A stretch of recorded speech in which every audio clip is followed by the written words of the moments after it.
कल्पना कीजिए, आप सुबह उठते हैं, दरवाजा खोलते हैं, लेकिन बाहर सड़क नहीं, पूरा शहर पानी में डूबा है।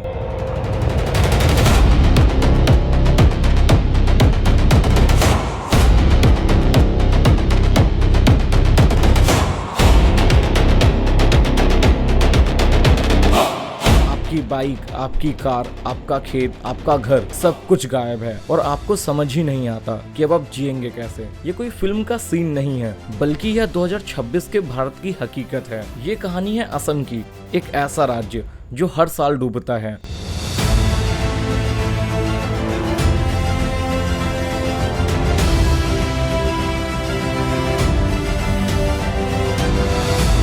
और हर साल लाखों लोग वही दर्द दोबारा झेलते हैं। लेकिन इस बार कुछ अलग हुआ। जुलाई 2026 लगातार कई दिनों तक बारिश हुई, पहाड़ों से पानी आया, ब्रह्मपुत्र नदी उफान पर आ गई और देखते ही देखते पूरे असम का नक्शा बदल गया। कुछ ही दिनों में लगभग 75 लोगों की जान चली गई। 3,32,000 से ज्यादा लोग बाढ़ से प्रभावित हुए। हजारों परिवारों को अपना घर छोड़ना पड़ा और हजारों लोग राहत शिविरों में रहने को मजबूर हो गए। दोस्तों, असम इस वक्त सदी की सबसे भीषण प्राकृतिक आपदाओं में से एक का सामना कर रहा है। आज के इस वीडियो में हम जानेंगे कि ग्राउंड जीरो पर इस वक्त क्या हालात हैं और ये भी समझेंगे कि हर साल आने वाली इस तबाही के पीछे की असली वजह क्या है। इसलिए वीडियो को अंत तक जरूर देखिए ताकि आप इस संकट की गहराई को भी समझ सकें। हालिया आंकड़ों की माने तो असम में दर्जनों जिले इस वक्त बाढ़ से बुरी तरह प्रभावित हैं। लाखों लोग बेघर हो चुके हैं और राहत शिविरों में शरण लेने पर मजबूर हैं। खेत, खलिहान, स्कूल, सड़कें, सब कुछ पानी में समा चुका है। लेकिन तबाही सिर्फ इंसानों तक सीमित नहीं है। यूनेस्को की world heritage site Kaziranga national park का बहुत बड़ा हिस्सा भी पानी में डूब चुका है। दुनिया के दुर्लभ एक सींग वाले गैंडे, हिरण और अन्य बेजुबान जानवर अपनी जान को बचाने के लिए सड़कों और ऊंचे इलाकों की तरफ भाग रहे हैं। हर साल वही मंजर, वही पानी, वही तबाही और वही बेबसी। असम में जब बाढ़ आती है तो लाखों जिंदगियां पानी में बह जाती हैं। लेकिन सवाल यह है कि दशकों से हर चुनाव में वादे करने वाली सरकारें, चाहे वो केंद्र की हो या राज्य की हो, इस तबाही को रोक क्यों नहीं पाई? क्या यह सिर्फ एक प्राकृतिक आपदा है या फिर यह हर सालों की प्रशासनिक लापरवाही और नीतिगत विफलताओं का एक नतीजा है? आज हम सिर्फ बाढ़ का दर्द नहीं दिखाएंगे, बल्कि डेटा और तथ्यों के साथ बात करेंगे। हम ये समझेंगे कि असम हर साल क्यों डूबता है, क्यों करोड़ रुपए खर्च होने के बावजूद समस्या खत्म नहीं होती, क्या इसके पीछे की वजह क्लाइमेट चेंज है या सरकारें ही असफल है, और क्या कोई ऐसा समाधान है जिससे आने वालों सालों में लाखों लोगों की जिंदगी बचाई जा सके।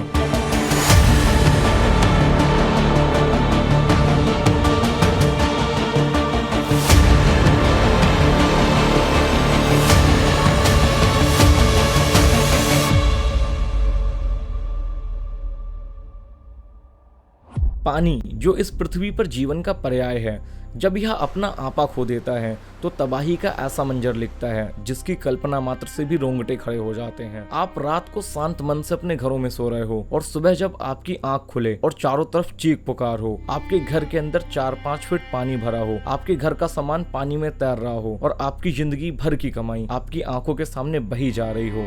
सोचने पर भी यह मंजर कितना खौफनाक लगता है। लेकिन असम का यह वो कड़वा सच है जो हर साल मानसून आते ही लाखों करोड़ों लोगों की किस्मत में लिख दिया जाता है। असम में बाढ़ कोई 2-4 दिन की बारिश का पानी नहीं है, यह एक ऐसा खौफनाक चक्र है जो हर साल जून से सितंबर के बीच असमिया समाज की रीढ़ तोड़ कर रख देता है। जरा जमीनी हकीकत को समझिए। यहाँ नदियाँ उफान पर आती हैं तो सबसे पहले छीनती हैं इंसानों का सिर छुपाने का आसरा। गाँव के गाँव जलमग्न हो जाते हैं। लोग अपने पक्के कच्चे मकानों को छोड़कर अपने छोटे बच्चों को कंधों पर बैठाकर, बुजुर्गों का हाथ पकड़ के हाईवे, रेलवे ट्रैक या सरकारी शिविरों की तरफ भागते हैं। एक छोटे से प्लास्टिक के त्रिपाल के नीचे 15 से 20 लोग रहने को मजबूर हो जाते हैं।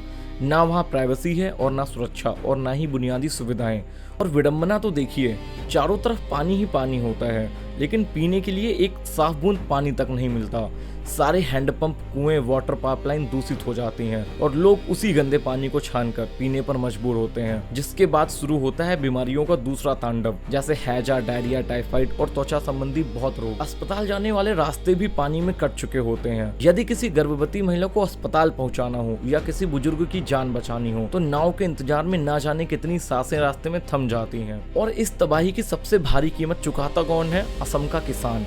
बाढ़ धान की लहलहाती फसलों को पूरी तरह सड़ा देती है। इतना ही नहीं, पानी उतरने के बाद खेतों में जो गाद और बालू जम जाती है वो जमीन को सालों साल के लिए बंजर बना देती है। जिन किसानों के पास गाय, भैंस या मवेशी हैं, उनके सामने दोहरी मार होती है। या तो वे बेजुबान जानवर पानी के तेज बहाव में बह जाते हैं या फिर चारे के अभाव में तिल तिल के मर जाते हैं। और साथ ही बच्चे, जिनका भविष्य किताबों में होना चाहिए, वे महीनों तक पढ़ाई से दूर हो जाते हैं, क्योंकि सैकड़ों स्कूल या तो पानी में डूबे होते हैं या फिर उन्हें रिलीफ कैंप बना दिया जाता है। और यह तबाही सिर्फ इंसानों तक सीमित नहीं है। यूनेस्को की world heritage site Kaziranga national park का 70 से 80% हिस्सा हर साल पानी में समा जाता है। दुनिया के सबसे दुर्लभ एक सींग वाले गैंडे, हिरण, हाथी और बाघ अपनी जान को बचाने के लिए हाईवे और इंसानी बस्तियों की तरफ भागते हैं। कई बेजुबान जानवर गहरे पानी और दलदल में डूबकर मर जाते हैं, तो कई हाईवे पार करते वक्त तेज गाड़ियों की चपेट में आ जाते हैं। हर साल का यह मंजर देखकर दिल लौटता है। असम का इंसान हर साल शून्य से अपनी जिंदगी शुरू करता है, मेहनत करता है, घर बनाता है और अगले साल बाढ़ आकर फिर सब कुछ बहा ले जाती है। लेकिन अगर आपको लगता है कि 2026 की बाढ़ सबसे बड़ी त्रसादी है, तो शायद आप असम का इतिहास जानते नहीं हैं। असम में बाढ़ कोई नई कहानी नहीं है। यह एक ऐसा संकट है जो हर कुछ साल बाद लाखों जिंदगियों को बदल देता है। 15 अगस्त 1950 पूर्वोत्तर भारत में बहुत बड़ा भूकंप आता है। इस भूकंप ने पहाड़ों का स्वरूप बदल दिया। नदियों में भारी मात्रा में मिट्टी और चट्टानें आ गईं और कई शोधकर्ताओं का मानना है कि इसके बाद ब्रह्मपुत्र में गाद यानी कि सिल्ट की समस्या बढ़ी, जिसने आने वाले दशकों में बाढ़ की चुनौती को और जटिल बना दिया। और ऐसे ही 1998 में लगातार बारिश और उफनती नदियों ने असम के बड़े हिस्से को डुबा दिया। लाखों लोगों को अपना घर छोड़ना पड़ा। यह उस समय की सबसे गंभीर बाढ़ों में से एक गिनी गई। सन 2004 में ब्रह्मपुत्र और उसकी सहायक नदियों ने फिर से ही एक ऐसी तबाही मचाई जहां सैकड़ों गांव पानी में डूब गए, फसलें नष्ट हो गईं, हजारों परिवारों की जिंदगी फिर से शून्य पर आ गई। लेकिन 2012 की बाढ़ ने पूरी दुनिया का ध्यान अपनी तरफ खींचा, क्योंकि इस बार सिर्फ इंसान नहीं, काजीरंगा नेशनल पार्क भी बुरी तरह प्रभावित हुआ था। कई जंगली जानवर फंस गए थे, कई सड़क पार करते समय वहां वाहनों की चपेट में आ गए और संरक्षण की बड़ी चुनौती सामने आई। और फिर से 2022 में असम ने एक और भीषण बाढ़ देखी। लाखों लोग प्रभावित हुए, सैकड़ों शिविर बनाए गए और फिर एक बार पूरा देश असम की तस्वीरें देख रहा था। और अब 2026, फिर वही बारिश, फिर वही ब्रह्मपुत्र और फिर वही राहत शिविर और फिर वही सवाल, क्या हमने पिछले 70 सालों से कुछ सीखा या नहीं? और यहाँ हमें इतिहास सिर्फ यह नहीं बताता है कि क्या हुआ था, बल्कि हमें यह भी सिखाता है कि अगर हम बदले नहीं तो वह कहानी बार बार फिर से दोहराई जाएगी। लेकिन अगर आप सोच रहे हैं कि बारिश हुई इसलिए बाढ़ आ गई, तो कहानी इतनी आसान नहीं है। क्योंकि अगर बारिश ही सिर्फ वजह होती तो भारत के हर राज्य में ऐसी तबाही होती। फिर असम ही क्यों बार बार डूबता है?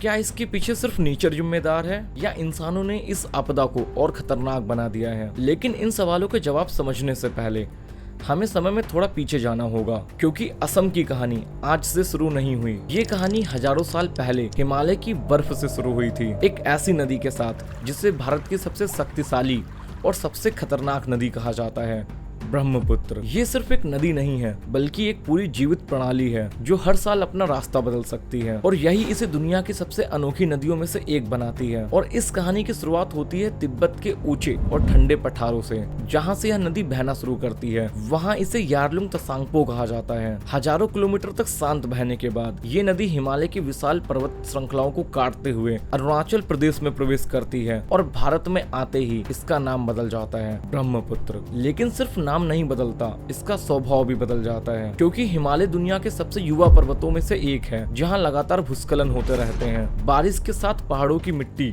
पत्थर, रेत सब कुछ बहकर नदी में आ जाते हैं, जिसे वैज्ञानिक सिल्ट कहते हैं। और यही सिल्ट असम की सबसे बड़ी समस्या है। एक उदाहरण से समझते हैं। मान लीजिए आपके घर के पानी की पाइप के अंदर धीरे धीरे मिट्टी भरने लगी है। क्या होगा? मिट्टी की पाइप की कैपेसिटी कम हो जाएगी और एक समय के बाद सारा पानी बाहर निकलने लगेगा। बिल्कुल यही ब्रह्मपुत्र के साथ भी होता है। हर साल करोड़ों टन सिल्ट नदी के तल में जमा होती रहती है। धीरे धीरे नदी उथली होने लगती है, और फिर जब मानसून में अचानक से बहुत ज्यादा पानी आता है तो नदी के पास उसे संभालने की कोई जगह नहीं बचती, और पानी किनारों को तोड़कर सीधे गांव और शहरों की तरफ फैल जाता है। लेकिन क्या सिर्फ सिल्ट ही असली वजह है? शायद नहीं। असल कहानी अभी बाकी है। असम का पूरा इलाका एक विशाल बाढ़ मैदान यानी कि फ्लड प्लेन पर बना हुआ है। हजारों साल पहले ब्रह्मपुत्र ने खुद ही इन मैदानों को बनाया था। मतलब जहां आज लोग घर बनाकर रहते हैं, वो इलाका प्राकृतिक रूप से नदी का फैलाव क्षेत्र है। नदी को जब जगह चाहिए होती है तो वह अपना पुराना रास्ता वापस लेने की कोशिश करता है और तभी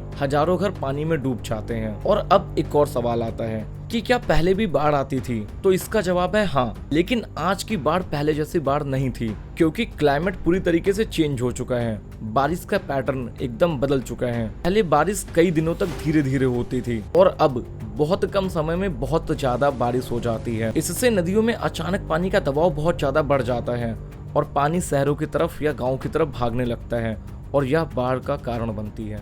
हालांकि किसी एक बाढ़ के लिए सिर्फ क्लाइमेट चेंज को जिम्मेदार ठहराया जा सकता है, लेकिन वैज्ञानिक मानते हैं कि गर्म होती जलवायु कई क्षेत्रों में अत्यधिक वर्षा की घटनाओं की संभावना और तीव्रता बढ़ा सकती है। इसलिए यह एक इम्पोर्टेंट रीजन हो सकता है, लेकिन यह अकेला कारण नहीं है।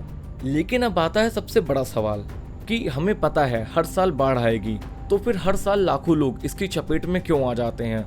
क्या सरकारें तैयारी नहीं करती, या बांध और तटबंध यानी एम्बैंकमेंट बनाए नहीं जाते हैं, या फिर समस्या कहीं और है? जब भी बाढ़ आती है तो सबसे पहला सवाल उठता है कि और तटबंध क्यों नहीं बनाए गए। असम को बाढ़ से बचाने के लिए 4000 किलोमीटर लंबे तटबंध यानी एम्बैंकमेंट्स बनाए गए थे, लेकिन सच यह है कि इसमें से ज्यादातर तटबंध 1950 से 1960 के दशक में बने थे और इनकी उम्र दशकों पहले ही खत्म हो चुकी है। हर साल मानसून आने से ठीक पहले मरम्मत के नाम पर करोड़ रुपए का बजट पास होता है, लेकिन जमीन पर सिर्फ मिट्टी और सीमेंट की बोरियां डालकर खाना पूर्ति की जाती है। CAG यानी नियंत्रक और महालेखा परीक्षक की रिपोर्ट बार बार इस तरफ इशारा करती है कि तटबंधों की मरम्मत में बड़े पैमाने पर इरेगुलरिटीज होती हैं। इरादा तो अच्छा होता है कि नदी को गांव से दूर रखा जाए, लेकिन समस्या ये है कि ब्रह्मपुत्र कोई सीधे बहने वाली नदी तो है नहीं। ये अपना रास्ता हर बार बदलती है। कई जगह तेज बहाव तटबंधों पर इतना प्रेशर पड़ता है कि वे टूट जाते हैं, और जब एम्बैंकमेंट टूटता है तो पानी अचानक पूरे इलाके में फैल जाता है। यानी जिस चीज को सुरक्षा के लिए बनाया गया वही कई बार और नुकसान का कारण बनती है। और अब जरा पहाड़ों की तरफ चलते हैं। पहाड़ों पर पेड़ सिर्फ ऑक्सीजन नहीं देते, वे बारिश के पानी को भी रोकते हैं, मिट्टी को बांध कर रखते हैं और लैंडस्लाइड के खतरे को कम करते हैं। लेकिन जहां जंगल कम होते जा रहे हैं वहां मिट्टी तेजी से बहकर नदियों में पहुंचती है और यही मिट्टी ब्रह्मपुत्र को और उथला बनाती है। और यही सरकार का पूरा ध्यान हमेशा राहत और राशन बांटने पर रहता है। जब बाढ़ आती है तो नेता दौरे करते हैं, टेंट लगाए जाते हैं और राशन के पैकेट बांटे जाते हैं, लेकिन बाढ़ को हमेशा रोकने के लिए वैज्ञानिक वाटर मैनेजमेंट होना चाहिए। उस पर ठोस काम नहीं होता। 1980 में बना ब्रह्मपुत्र बोर्ड कागजी प्रक्रियाओं और लाल फीताशाही में उलझ कर रह गया। नदी की तलहटी से गाद निकालने यानी ड्रेजिंग के बहुत बड़े बड़े वादे किए गए, लेकिन वे आज भी जमीन से पूरी तरह लागू नहीं हो पाए। असम के लोग सालों से मांग कर रहे हैं कि इस समस्या को एक राष्ट्रीय आपदा घोषित किया जाए ताकि केंद्र से विशेष बजट और स्थानीय तकनीकें मिलें, लेकिन यह मुद्दा हमेशा राजनीति की भेंट चढ़ जाता है। यहाँ नीदरलैंड जैसे देशों ने सिर्फ नदी को बांधने की बजाय कुछ जगह पर नदी को फैलाने की जगह दी। इसे अक्सर रूम फॉर द रिवर जैसी रणनीतियों से समझाया जाता है। मतलब हर जगह नदी को रोकने की कोशिश नहीं की गई, बल्कि जहाँ संभव हुआ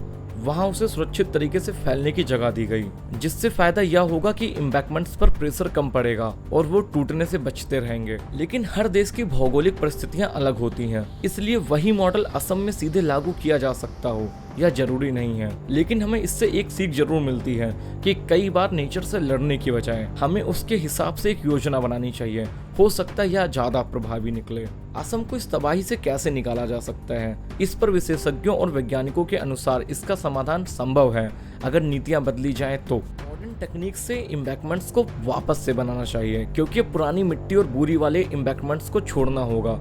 नीदरलैंड्स और चीन की तर्ज पर जियो ट्यूब्स और आधुनिक एंटी इरोजन तकनीक से मजबूत तटबंध बनाने होंगे जो नदी के प्रचंड वेग को झेल सकते हैं। और साथ ही वैज्ञानिक ड्रेजिंग और रिवर बेसिन मैनेजमेंट का ध्यान रखना होगा। ब्रह्मपुत्र और उसकी सहायक नदियों की नियमित ड्रेजिंग की जाए ताकि नदी का तल गहरा हो सके और उसकी वाटर होल्डिंग कैपेसिटी बढ़ सके।